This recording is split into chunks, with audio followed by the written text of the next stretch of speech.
Picture this, a single mom, weighed down by her worries, walking down the street with the weight of the world on her shoulders. Bills are piling up, hope feels far away, and the future looks uncertain. But then, something catches her eye. Flash of gold in the trash, shining in a way that seems almost out of place. It's a gold watch, elegant and untouched, an unexpected find in the most ordinary spot. She could sell it, pay off some bills, maybe even buy herself a little peace of mind. Something deeper happens. Instead of turning that watch into cash, she sees it as a symbol of change, of a second chance. So she makes a bold move. She invites her neighbors over to share their dreams, their struggles, their fears. Little does she know, she's about to set off a chain of events that will change not just her life, but the lives of everyone in her community. What can one woman, a simple watch, and a spark of hope do to an entire town? The answers might surprise you, because sometimes what you find in the trash can be the start of something extraordinary. The weight of the world seemed to rest on my shoulders as I walked through the familiar streets of my small town. Bills were piled high on my kitchen table, each one a stark reminder of my struggles as a single mother trying to make ends meet. I had long ago accepted that life was a series of sacrifices, but the burden felt heavier with each passing day. In the back of my mind, a small voice whispered that things could change. But hope seemed like a distant dream. As I strolled past the rows of houses, the sun glinted off something shiny in a nearby trash can. My heart skipped a beat, and I hesitated, drawn to the glimmer. Curiosity took over, and I approached the can, peering inside. There it was, a beautiful gold watch, pristine and untouched, as if it had been placed there for me to find. I felt a flicker of excitement, a momentary escape from my troubles. I reached in, my fingers brushing against the cool metal, and for a brief moment, I fantasized about selling it. I could pay off a few bills, maybe even treat myself to a nice dinner with my son. But as I held the watch in my palm, I felt a strange sense of hesitation. What if this is a sign? I murmured to myself. I glanced around as if expecting the universe to respond. Walking home, the watch felt heavy yet comforting in my pocket. Once inside, I placed it on the table, the sunlight catching its face and casting intricate patterns across the room. I couldn't help but admire it. It wasn't just a valuable item, it felt like a symbol of something more profound. Hope, perhaps, or a chance for transformation. "Mom, what's that?" my son Jake asked, his eyes wide with curiosity as he pointed at the watch. "It's just something I found," I replied, a smile creeping onto my face. "But I think it's going to help us in a way I can't quite explain yet." That evening, as I sat at the table, the watch gleamed under the soft kitchen light, and an idea began to form. Instead of selling it for a quick fix, I decided to use it as a catalyst for change. What if I could create a space for our neighbors to come together, share their dreams, and support one another through the challenges we all face? Took a deep breath, feeling a surge of energy as I envisioned the possibilities. I grabbed a piece of paper and a pen, my heart racing as I wrote down the details of my plan. I would invite a few neighbors over for a small gathering, a chance to talk about our dreams and struggles. The next day, I decided to knock on a few doors. I approached Tom, the retired school teacher who seemed to have lost his spark for life, and Lisa, a young mother who often looked weighed down by her own battles. "Hey Tom, do you have a minute?" I called out as he was trimming his hedges. "Sure, Claire, what's up?" he replied, wiping the sweat from his brow. "I found something special, and I think it could help us all," I said, my voice filled with excitement. "I want to host a little meeting at my place, just to talk, share our dreams. What do you think?" Tom raised an eyebrow, intrigued. "You really think that would help?" "I do. I believe we can lift each other up," I said fervently, "and I'd love for you to be there." Later, I made my way to Lisa's house. I knocked softly, and she opened the door, her eyes tired but curious. "Hi, Lisa. I have an idea I'd like to share with you." Dad, my voice steady. She tilted her head, inviting me in. "What is it?" "I found this beautiful gold watch, and it inspired me to bring us all together for a meeting. I want to create a space where we can share our dreams and challenges. Do you join us?" Her expression shifted from skepticism to interest. "That could be nice. I've been feeling a bit lost lately." "Exactly. Let's find our way together," I urged. feeling a sense of determination swell within me. As I stood in my kitchen that evening, the watch gleaming in the warm light, I felt a renewed sense of purpose. I was no longer just a struggling mother. I was a leader, ready to spark change in my community. This was the beginning of something important, and I was ready to embrace it. As sun began to set, casting a warm glow over my small living room, took a deep breath and glanced at the clock on the wall. It was nearly time for my first gathering, and I was a bundle of nerves. Who did I think I was, trying to bring people together to talk about their dreams and challenges? But then, I looked down at the golden watch resting on the table. It shimmered softly, as if whispering encouragement. I had promised myself that this watch would symbolize a new beginning, a vessel of hope, and I wasn't going to let it down. I opened the door to let the crisp evening air in, and within minutes, the first few neighbors arrived. Tom, the retired school teacher from down the street, shuffled in, his once bright eyes dulled by years of solitude. "Evening, Claire," he said, his voice a bit shaky. "Hope I'm not too early." "Not at all, Tom. I'm glad you're here," I replied, trying to mask my own apprehension. I gestured towards the couch. "Make yourself comfortable. We're just getting started." Moments later, Lisa arrived, her expression a mixture of anxiety and determination. "Hi, everyone," she greeted softly, glancing around the room as if searching for a familiar face. "I wasn't sure if I should come. I'm still figuring things out."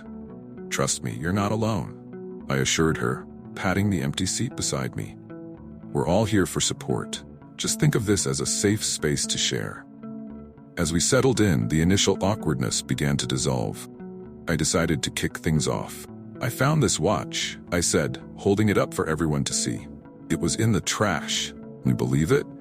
But instead of selling it, I thought it could represent something more." Tom leaned in, curiosity flickering in his eyes. "What do you mean, more?" "It's a symbol of hope," I explained, feeling the warmth of my own words. "It reminds me that even in the darkest times, we can find something beautiful. It's about cherishing our time and using it wisely." The room fell silent for a moment, as if everyone was digesting my words. Then, Miguel, a newcomer from a different country, finally spoke up. "I've been wanting to open my own business," confessed, glancing at the watch. "But fear holds me back. It's like, time is running out, you know?" "Exactly," I exclaimed, my heart racing. "That's why we're here, to encourage each other to chase those dreams no matter how far-fetched they might seem." Lisa nodded slowly. "I used to have dreams too," she said, her voice barely above a whisper. "But after everything, it's hard to believe in them again." "Let's change that," I said, feeling a surge of determination. "What if we each shared one dream, just one? It could be anything, big or small." Tom cleared his throat, looking more animated than I'd seen in ages. "I've always wanted to paint again. It's been years since I picked up a brush." "Then do it," I encouraged. "You should show us what you can create." As the conversation flowed, I felt the once stagnant energy in the room shift. Miguel shared his vision for a local bakery, and I could see the spark in his eyes as he spoke. The watch, resting on the table, seemed to reflect the hope that was growing among us. "Can I tell you something?" Lisa said, her cheeks slightly flushed. "I've been so lost for so long, but hearing you all talk about your dreams makes me feel like I can try again." I looked around the room, and it struck me. The watch was more than just a symbol for me now. It was igniting something in all of us. "We're all in this together," I said, my voice steady. "This is just the beginning. We're building a community here, and it's going to be incredible." As we continued to share our stories and hopes, I realized that I wasn't just playing the role of a host. I was stepping into a new identity, as a leader. The energy was infectious, and laughter filled the room, mingled with moments of vulnerability. The watch, glimmering softly in the dim light, became a beacon of our collective transformation. In that space, surrounded by people who were once strangers but were now becoming friends, I felt a sense of purpose blossom within me. I could see it reflected in their eyes too, a shared understanding that together we could create something beautiful, something that would ripple out into the community we called home. As the sun began to dip below the horizon, casting a warm glow on the park, I stood by the entrance, a mix of excitement and anxiety swirling within me. The previous meetings had been small, intimate gatherings, But tonight felt different. Word had spread about our little community project, and people were beginning to show up in droves. I could see families making their way down the path, children laughing and running ahead, and my heart swelled with hope.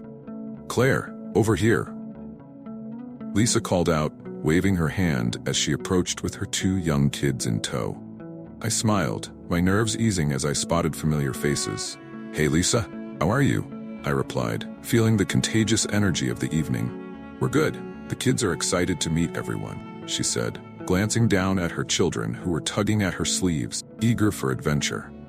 I looked around, noticing how the park, once a forgotten space, was alive with chatter and laughter. I felt a stirring of joy as I recalled the first time I had invited people to gather. It had been a leap of faith, one I had taken because of that golden watch, my symbol of hope. Tonight, it seemed, was just at the beginning. As the sun set, casting long shadows across the grass, more faces appeared, each one bringing a story, a challenge, or a dream. I felt a rush of gratitude. This was no longer just about me, it was about all of us. "Claire, have you thought about what we could do with the park?" Miguel asked, his eyes sparkling with enthusiasm. He had been one of the first to share his dreams at our initial meeting, and I admired his determination to make a difference. "I have. I was thinking we could start with some flowers and maybe a small community garden," I replied, my voice shaking slightly with excitement. "But I want to hear your ideas too. It's important that we all have a say." "Garden sounds great, but what if we also had a space for kids to play? Small playground, perhaps," Lisa chimed in, her passion evident. "Or a community mural," Tom suggested, his voice steady and filled with newfound energy. "We could bring artists together to create something beautiful that reflects all our story." I felt my heart race at the thought. Yes, a mural would be incredible. It could symbolize our journey as a community, I said, my voice rising with enthusiasm. "Let's make it happen." As our conversations flowed, I placed the golden watch in the center of our gathering, its gleam catching the last rays of sunlight. Let this watch represent our time together and the effort we're about to put into this project. It's a reminder that every second counts, and we have the power to shape our future.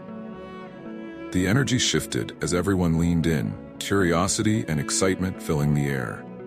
What if we made it a monthly event? Community day where we can work together, share meals, celebrate our progress? I proposed, my heart racing at the thought of it. "Yes, I love that," Miguel exclaimed. "We could even invite local musicians, make it a real celebration." I marveled at how quickly this idea had taken flight. Clocks ticking seemed to echo in my mind, a gentle reminder that time was a precious resource we all shared. As we discussed logistics and plans, I felt a connection growing among us, a bond that would transcend our individual struggles. "I never thought I'd feel this much hope again," Lisa confessed quietly, her voice almost a whisper. "This means so much to me." "Me too," I replied, feeling a lump in my throat. "We're building something beautiful together, and it's just the beginning." As we wrapped up the meeting, I couldn't help but feel a sense of purpose that had eluded me for so long. The golden watch, with its rich history and radiance, had become a beacon of hope, symbol of our collective dreams. I looked into the faces of my neighbors, now friends, and realized that each person was a vital part of our community tapestry.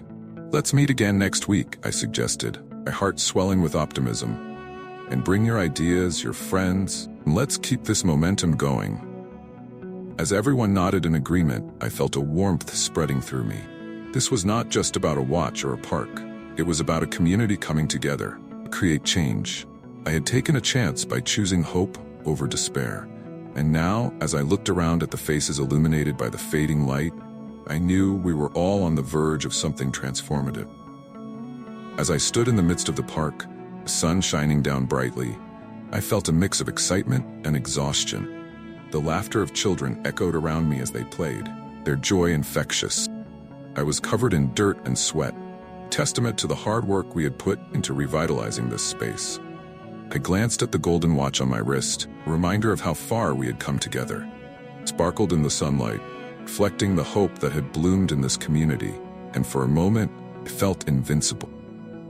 "Claire?" Lisa called out, voice breaking through my reverie. She was kneeling beside a freshly planted flower bed, her hands caked in soil. "Do you think we should add more daisies over here?" I walked over, wiping my forehead with the back of my hand. "Definitely. They'll add a burst of color.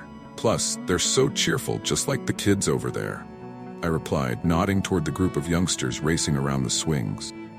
"We're really doing this, aren't we?" Lisa said, her eyes sparkling with enthusiasm. "Can't believe how many people have shown up today.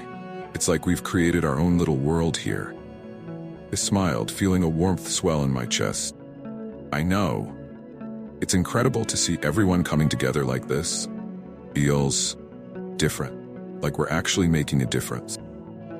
Yet, as the day progressed, I couldn't shake the lingering doubt that crept in. I noticed a few familiar faces lingering at the edge of our gathering, arms crossed and expressions skeptical. I could sense their hesitance. I had felt it myself when I first decided to host these meetings. But now, as I looked at the vibrant energy around me, I wished they could see it too. Jonas, one of the more cynical neighbors, approached me, shaking his head. "You really think this is going to change anything, Claire? A few flowers and some laughter won't fix the issues we have in this town." I took a deep breath, trying to muster my confidence. "It's not just about the flowers, Jonas. It's about connection. We're building something here. Relationships, trust. That's what can change a community." He scoffed, glancing around at the jubilant faces. "What if it all falls apart? What if this is just a fleeting moment of happiness?" I felt a surge of frustration mixed with determination. "Then we rebuild. Just like we're doing with this park. Every moment counts, and if we stand still, nothing will ever change." I gestured to the watch on my wrist. "This watch reminds me that time is precious. We can't afford to wait for change to happen. We have to create it ourselves." Jonas looked taken aback, his brow furrowing. I hoped he'd see the truth in my words, but his skepticism lingered in the air like a heavy fog. "I don't know, Claire. I guess we'll see how long this lasts." As he walked away, I felt a knot of anxiety tighten in my stomach. What if he was right? What if this was all just a temporary escape from the reality we faced? I glanced at the watch again, golden facade reflecting the sunlight, and reminded myself of all the hopes and dreams we had shared in our meetings. I couldn't let doubt overshadow our progress. "Hey, Claire," shouted Miguel, his voice breaking through my thoughts. He was covered in dirt as well, but his smile was radiant. "You should come see what we've done over by the fountain." I followed him, my heart lifting as I watched the transformation unfold. The fountain, once neglected and overgrown, was now surrounded by blooming flowers and laughter. "Look at this," he exclaimed, gesturing proudly. "I never thought I'd see this place come alive again." "Neither did I admitted, feeling a swell of hope. "We did this together, Miguel. Everyone here played a part." As I stood there, surrounded by laughter and color, I realized I needed to confront the doubts that had started to creep in. "We're all in this together," I thought, my resolve strengthening. "And if we can weather this storm, we can weather anything." The wind howled outside, a menacing reminder of the storm approaching our little town. I stood at the window, watching the dark clouds gather like a heavy blanket, smothering the vibrant colors of our newly revitalized park. Just days before, we had laughed and worked side by side, planting flowers and digging in the dirt, each of us fueled by a collective hope that had ignited a spark in our community. But now, as raindrops began to pelt the window, I felt the weight of despair creeping back into my heart. I could still hear the laughter of children ringing in my ears. Their joy had been infectious. But with every flash of lightning that illuminated the sky, I braced myself for the destruction that I feared would come. "Claire, what do you think will happen?" Lisa's voice broke through my thoughts, pulling me back into the reality of our group meeting. I turned to see her sitting on the edge of her chair, anxiety etched across her face. "I don't know, Lisa," I replied, trying to maintain a brave front. "We've worked so hard, I just hope it holds up." I glanced around the circle of familiar faces, each one reflecting a mix of hope and uncertainty. Tom, with his weathered hands clasped together, nodded. "We've done a lot. Can't all be washed away, can it?" A silence fell over the room, thick with apprehension. I could feel my own doubts surfacing, and for a moment, I wished I could just ignore the impending storm. Let's just focus on our next steps, I suggested, trying to steer the conversation into more constructive territory. We can always rebuild if we need to. Miguel leaned forward, his brow furrowed. But what if it's too much? What if we lose everything? His words hung in the air, heavy with fear. I knew he was scared. We all were. The thought of losing our hard work felt like a punch to the gut. Listen, I said, forcing confidence into my voice. We're a community now, and that means we face challenges together, just like we've been doing. I looked down at the golden watch resting on the table, its surface gleaming even in the dim light of the room. This watch. This is our reminder that time is precious. Every second counts, and we have to make the most of it, even when things get tough. Suddenly, the wind howled louder, rattling the windows, and a clap of thunder roared outside. Felt as if nature itself were mocking our attempts at creating something beautiful. The fear radiating from my friends was palpable, and I could see it in their eyes. Claire, Lisa said softly, her voice trembling, what if we really do lose everything? I can't bear the thought of going back to how it was. I could feel her pain, her vulnerability, and it made my heart ache. I understand, Lisa, but remember what we've built together. It's not just about flowers and plants. It's about us. We've started something that can't be taken away by a storm. Just then, a loud crash echoed outside, and I could feel my heart drop. I think it's starting, I whispered, my voice barely audible over the rising tempest. Let's go check. We all stood, hesitating for a moment before heading outside. The rain poured down in sheets, and as we stepped into the chaos, I felt a surge of determination.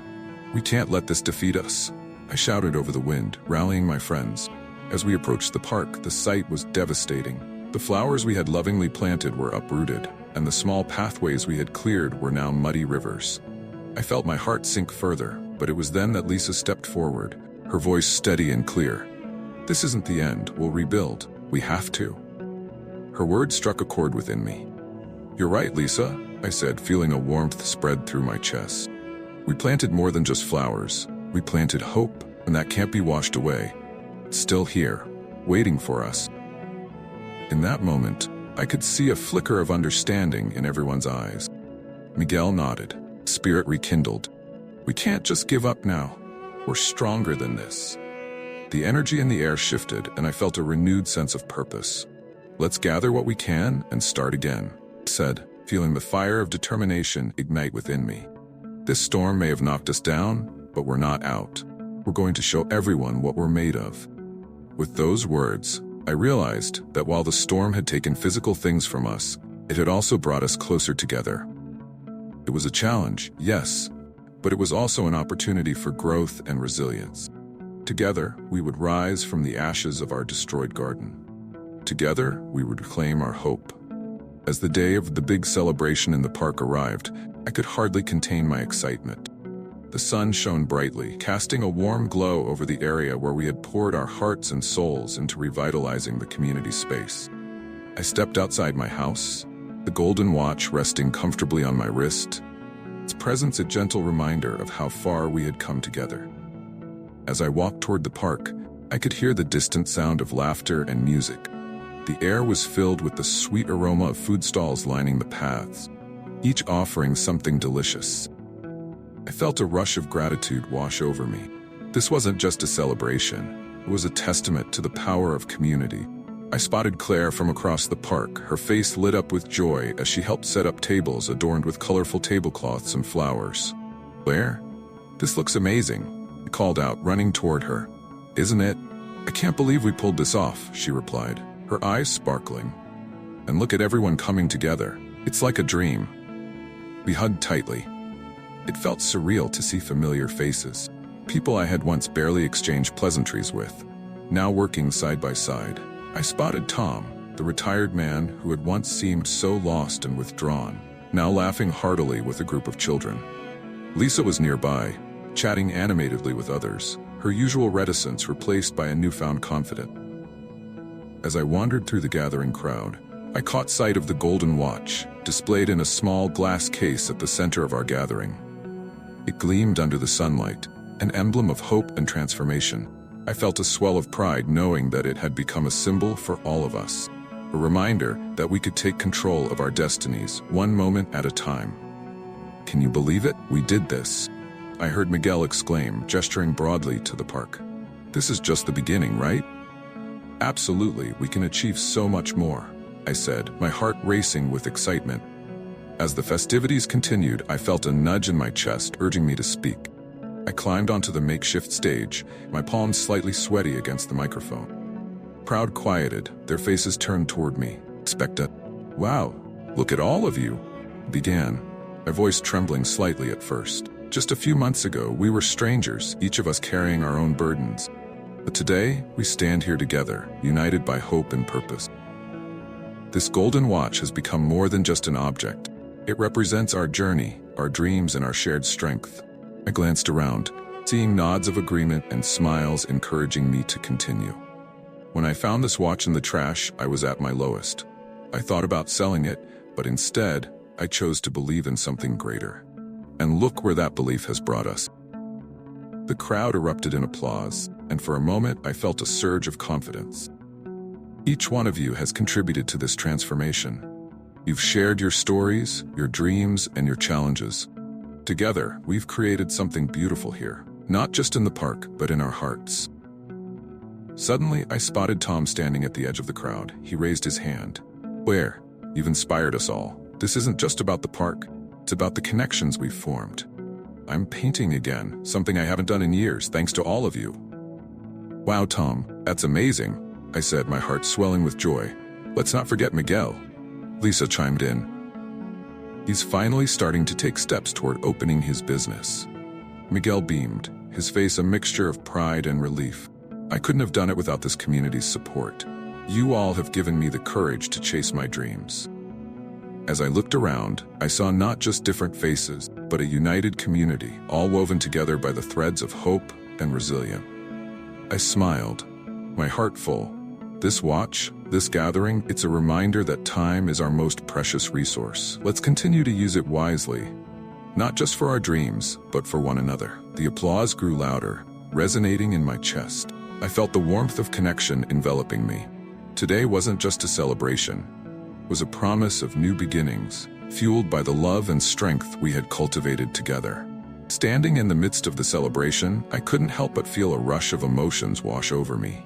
The park, once a neglected space filled with overgrown weeds, was now transformed into a vibrant hub of laughter, music, and togetherness. It was incredible to see how far we had come. I glanced around, taking in the smiling faces of neighbors who had once been strangers. This was our moment, and it felt surreal. As I walked through the crowd, I spotted Tom, the retired gentleman who had initially seemed so lost. He was animatedly discussing his plans with a small group. I made my way over, curious to see what he had to say. You know, he said, a spark igniting in his eyes, I've decided to host an exhibition of my painting. I haven't shown my work in years, but I feel different now, inspired. Tom, that's amazing, I exclaimed, my heart swelling with pride for him. Your art deserves to be seen. I can't wait to see it. Chuckled, his laughter genuine. I wouldn't have thought to do this without all of you. This community, it's like a breath of fresh air.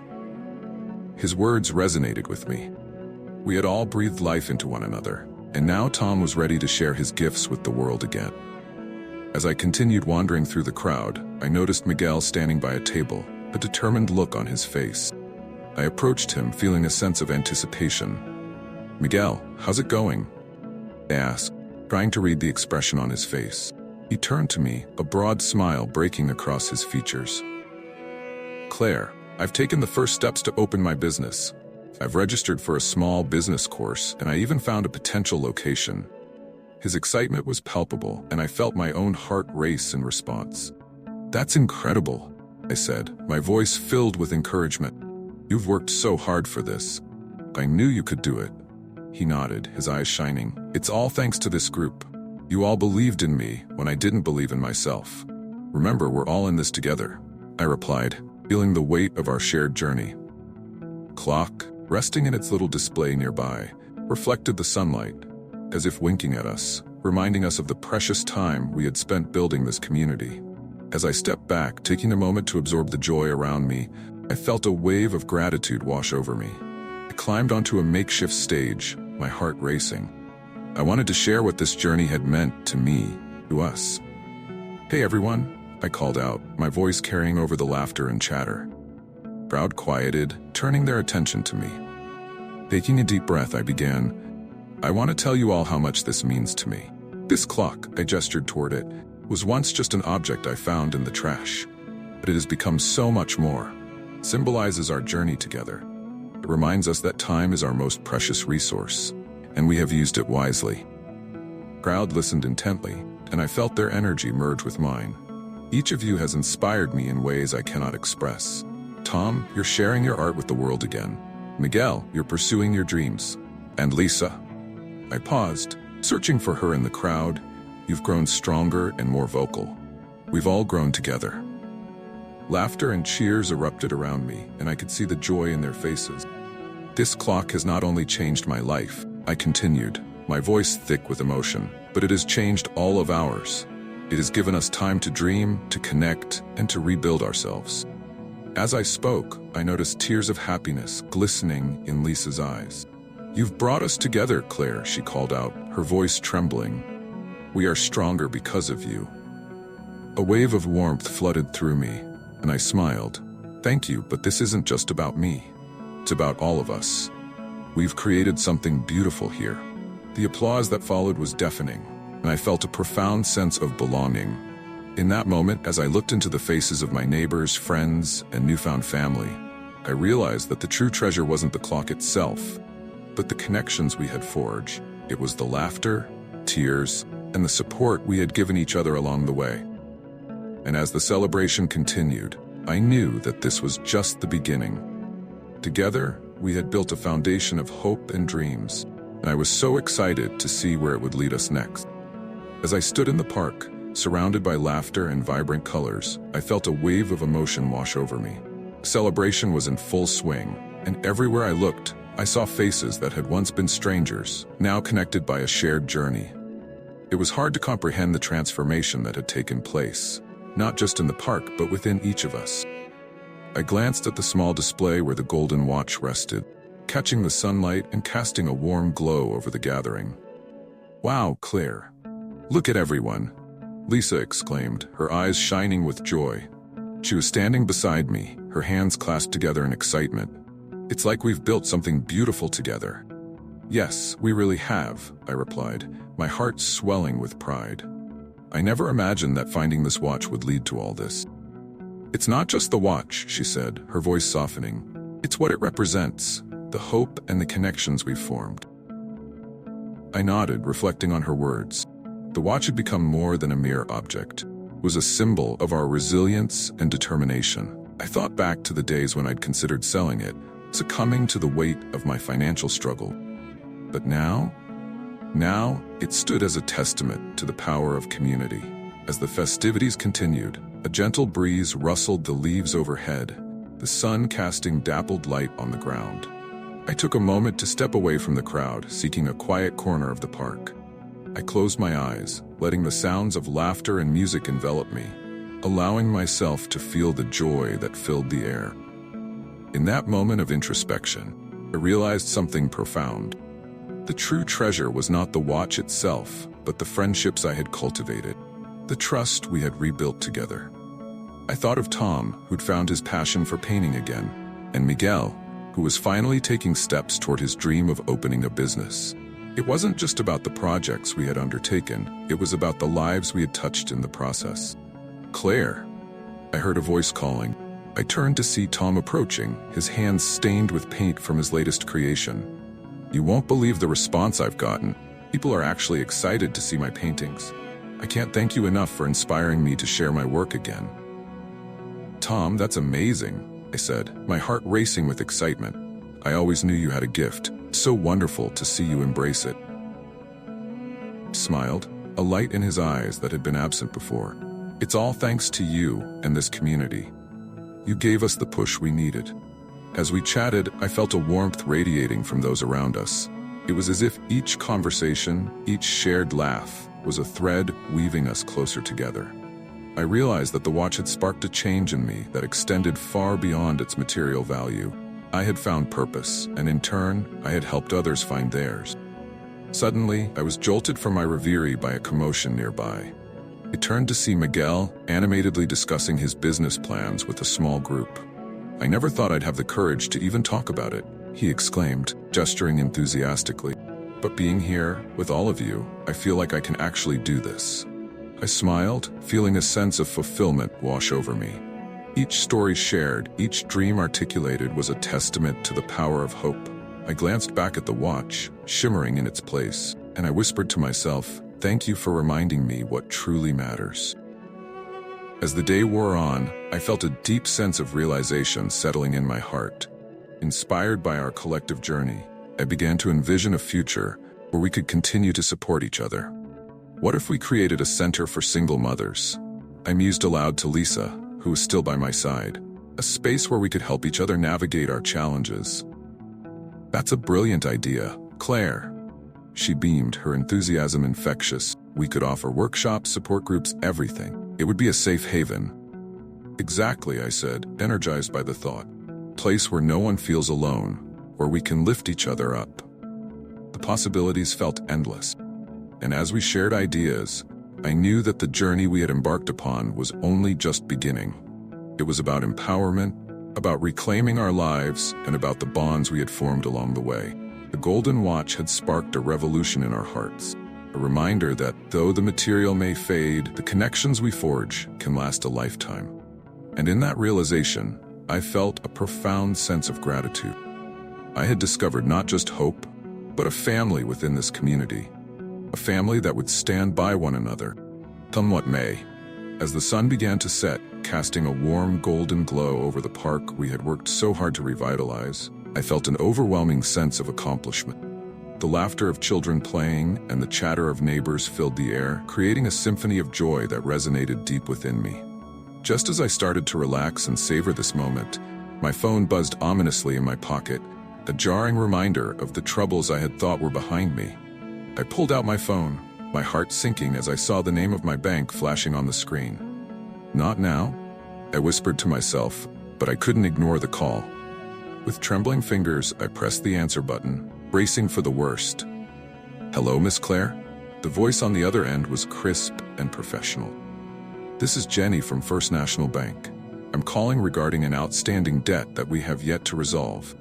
It seems there's been a mistake, and it's come to our attention that your account is still showing a past due balance." I felt my breath hitch in my throat. "What do you mean? I thought that was taken care of months ago." Panic bubbled up inside me, threatening to overflow. "I understand your concern, but the records indicate otherwise. You have until the end of the month to settle the balance, or we may have to take further action." The finality in her tone left me reeling. "Thank you for your time," I managed to say, my voice barely above a whisper. I hung up, staring blankly at the park. The vibrant colors around me dulled as the weight of reality crashed down. I thought I was gaining momentum, but now it felt like I had been pushed back into the depths of despair. "Claire?" A familiar voice broke through my daze. It was Lisa, her face clouded with concern as she approached me. "You look like you've seen a ghost. What's wrong?" I took a deep breath, forcing myself to meet her gaze. "It's the bank. They're saying I still have an outstanding debt. I thought it was resolved, but now I don't know what to do." I felt the tears prick at my eyes, but I fought them back. I wanted to be strong, not just for myself, but for everyone who had come to rely on our community gatherings. "Oh, Claire," she said softly, reaching out to squeeze my hand. "You've come so far. Don't let this drag you down. We're all here for you." "I don't want to burden anyone," I replied, my voice thick with emotion. I thought things were finally turning around. "Tay," she said firmly, her eyes locking onto mine. "You're not a burden. You've helped all of us more than you know. We're a community, remember? We lift each other up." Her words echoed in my mind, but the feeling of shame clung to me like a shadow. I couldn't shake the belief that I had failed. But as I looked around the park, the faces of my neighbors who had become friends, I realized I couldn't hide this from them. If I was going to truly lead, I had to be honest about my struggles. "Let's call for a meeting," I suggested, my voice steadier now. "I'll tell everyone what's going on. I can't keep this to myself anymore." Lisa nodded, a determined look on her face. "That's the spirit. We'll get through this together. That evening, I gathered everyone for an impromptu meeting, my heart racing as I prepared to share my vulnerability. Park, filled with laughter just hours ago, now felt heavy with anticipation. As I stood before my friends, the golden hour casting a warm glow, I took a deep breath. Thank you all for coming on such short notice, I began, my voice wavering slightly. I wanted to talk about something that's been weighing on my heart. I thought I had overcome my financial struggles, but I just received a call from the bank. I hesitated, feeling the weight of their eyes on me. I still have an outstanding debt I thought was resolved. Gasps filled the air, but I pressed on. I don't want to let this define me, and I don't want it to drag any of you down. I don't know what to do. A moment of silence hung in the air before Tom spoke up. You're not alone in this, Claire. We all face our battles, and we're here to support you. Just tell us what you need. Yeah. Miguel chimed in, his voice filled with conviction. You've helped all of us find our voices. Now it's our turn to help you. As they rallied around me, I felt a sense of warmth and belonging that I hadn't allowed myself to feel in a long time. The shame began to lift, replaced by a renewed sense of hope. I realized that this community had become my lifeline, and together we could navigate whatever challenges lay ahead. As I sat in the familiar gathering space of our community center, the air was thick with a mix of anticipation and uncertainty. My heart raced as I glanced at the faces around the table, each etched with concern. The news from the bank had hit me like a ton of bricks. A debt I thought I had resolved was suddenly back to haunt me. I felt the weight of my choices pressing down, threatening to crush the fragile hope I'd built with my neighbor. Claire, are you okay? Lisa asked, her voice laced with genuine concern. I appreciated her kindness, but I could barely muster a smile. I thought I was finally on the right track, you know? But then this call from the bank, I stammered, my eyes darting around the room. They said there was a mix-up with my previous payments. I owe them more than I even realized. Tom, who had been listening quietly, leaned forward, his brow furrowed. You've done so much for all of us, Claire. We'll find a way to support you, right, everyone? Chorus of yeses echoed around the table, but I could still feel the gnawing fear in my gut. I just don't want to let anyone down, I admitted, my voice shaky. You all have worked so hard to make this community better, and I can't believe I'm putting that at risk. Suddenly, Robert, a newcomer who had been quietly observing, raised his hand. Can I speak? His voice was calm, cutting through the tension. I hadn't spoken much with him since he moved to our town, but I knew he was an attorney. Course, I replied, my heart pounding. I've been following your gatherings from the sidelines, began, his eyes sincere. What you've built here is remarkable. I know you're feeling overwhelmed, but I want to help. Help, I echoed, flicker of hope igniting within me. What do you mean? I specialize in debt restructuring, Robert explained, his demeanor steady. I've dealt with situations like yours before. If you're comfortable, I'd like to offer my services pro bono. We can figure out a plan together, so you don't have to carry this burden alone. My breath caught in my throat. You'd do that for me? For free? He nodded, a gentle smile on his face. Absolutely. I believe in what you're doing here. It's about time I give back. The room was silent for a moment, the weight of his words sinking in. I could hardly process the kindness of this man, who had only recently joined our community. Finally, I found my voice. Thank you, Robert. I don't even know how to begin to express my gratitude. You don't have to, he replied, leaning back in his chair. Just let me help you. We can start by reviewing your financial statements and understanding exactly what's going on with the bank. I'd like that, I said, feeling a wave of relief wash over me. Maybe we can meet tomorrow?